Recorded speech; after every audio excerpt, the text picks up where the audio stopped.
नमस्कार, आप देख रहे हैं हार्ट टॉक भारत। मैं हूं दिवाकर विक्रम सिंह। जैसा कि मैंने कल चुनाव परिणाम आने के बाद ये कहा था और पूरी तरीके से पिक्चर साफ भी नहीं हुई थी, लगभग कल 3 बजे अर्थात मंगलवार को 3 बजे मैंने ये कह दिया था कि उमर अब्दुल्ला जम्मू कश्मीर के सीएम बनने जा रहे हैं और नायब सैनी हरियाणा के, और ये रिजल्ट नहीं बदल सकता, स्पष्ट हुआ।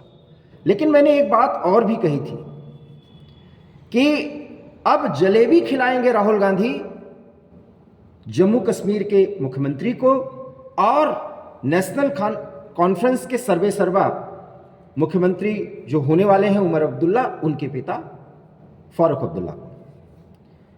लेकिन ये जो मोहब्बत की दुकान लगेगी और इसमें जलेबी भी एक स्टॉल पे रखी जाएगी, वो जलेबी कहीं कड़वी ना हो जाए या फीकी ना पड़ जाए, या उस जलेबी की मिठास इतनी ज़्यादा ना हो जाए कि बहुत लोगों को शुगर हो जाए।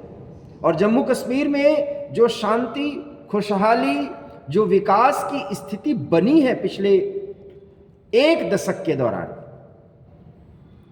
वो कहीं धूमिल ना हो जाए। और मैं 1 दशक कह रहा हूं, मतलब 2014 से, ये नहीं कि जब 370 समाप्त हुआ तब से, क्योंकि तब जम्मू कश्मीर के बारे में वास्तव में सोचा जाने लगा कि जम्मू कश्मीर वास्तव में भारत का अंग होगा, और उसे करके दिखाया भी गया। लेकिन जिस हिसाब से उमर अब्दुल्ला अभी मुख्यमंत्री पद की शपथ भी नहीं लिए हैं और इंडिया गठबंधन की सरकार बनाए भी नहीं है, कि बात कुछ ऐसी कह रहे हैं कि लग ही रहा है कि जम्मू कश्मीर में सब कुछ ठीक रहेगा भी आगे या नहीं, यह सवाल भी उठ रहा है। उमर अब्दुल्ला साहब कह रहे हैं कि 370 का फिलहाल मैं इस तरीके से हिमायत तो नहीं कर रहा हूं, लेकिन यह मांग मैं छोड़ा नहीं हूं।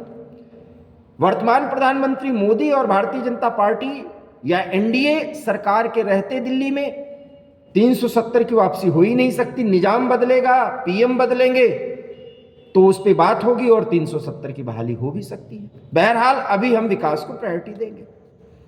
राहुल गांधी भी इंडिया सरकार बनाने की बात कहते हुए बहुत कुछ संकेत दे रहे हैं, लेकिन जम्मू कश्मीर में जब सरकार बनेगी, क्योंकि यही तो मांग थी ना कि वहां पर लोकतंत्र की बहाली हो, चुनी हुई सरकार आए, तो चुनी हुई सरकार तो आ गई, तो प्रायोरिटी तो जम्मू कश्मीर के विकास को लेकर के होनी चाहिए कि विकास में वो करेंगे क्या।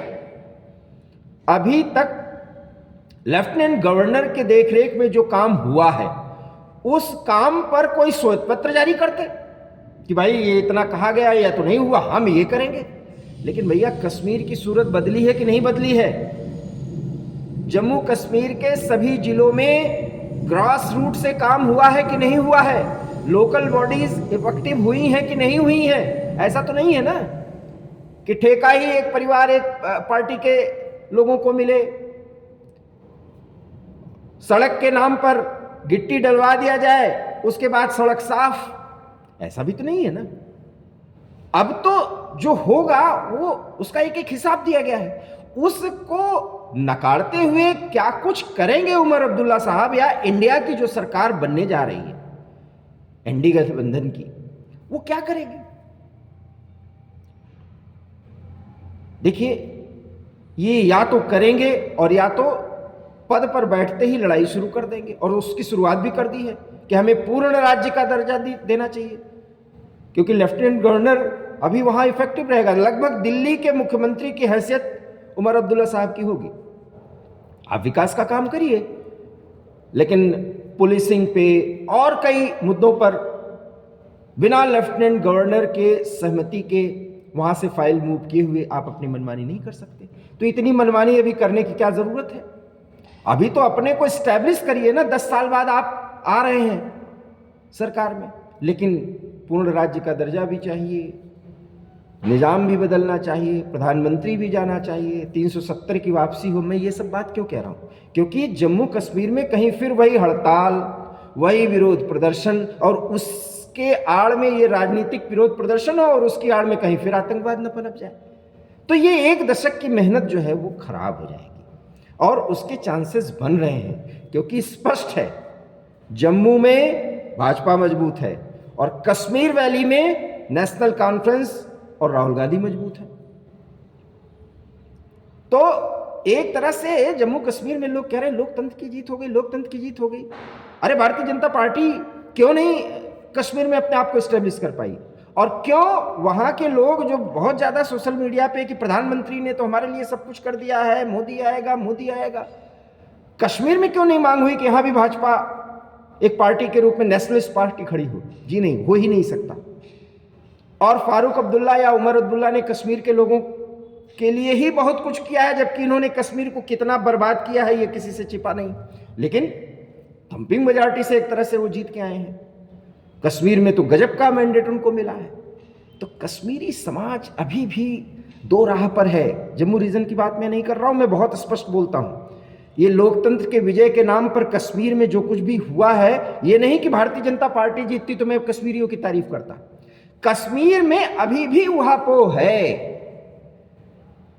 ये तो जान गए कि अब एक देश एक विधान ही चलेगा, झंडा सिर्फ तिरंगा ही होगा, 370 की वापसी नहीं हो सकती। अब पाकिस्तान की परस्ती भी कश्मीर में संभव नहीं है, चाहे हुर्रियत हो, चाहे नेशनल कॉन्फ्रेंस हो, चाहे पीडीपी। हालांकि पीडीपी तो बेकार हो गई फिलहाल, और किसी को खत्म नहीं मानना चाहिए। और कम से कम महबूबा बहुत समझ बूझ के बोल रही है। तो कश्मीर के लोगों ने, जिसको नेशनलिज्म कहते हैं, राष्ट्रवाद को पूरी तरीके से नकारा है। हाँ, उनके हिसाब से जो जमहूरियत है उसके प्रति उन्होंने वोट दिया, क्योंकि वोट देना ही था। नहीं देते तो मजबूरी होती, भाई प्रतिशत कम हो जाता, वोट तो होता ही। इसलिए कश्मीर में अभी भी हमारे देश के जवान बहुत शिद्दत से शांति स्थापित कर पाए हैं। उमर अब्दुल्ला साहब राजनीति के बजाय वहाँ के लोगों ने जो मैंडेट दिया, अगर उस पर काम करेंगे, उस काम को आगे बढ़ाएंगे जिस काम की शुरुआत 370 के होने के बाद हुई है, और नीचे के गांवों से लेकर के, जिसको लोकल बॉडीज कहते हैं, और मुख्यमंत्री निवास तक कथनी और करनी में अंतर न हो। वोट बैंक के राजनीति के तहत या पार्टी बंदी के तहत कोई काम न हो, ऐसा वो करें। और कांग्रेस चूंकि सहयोगी है, वो उनका साथ दे।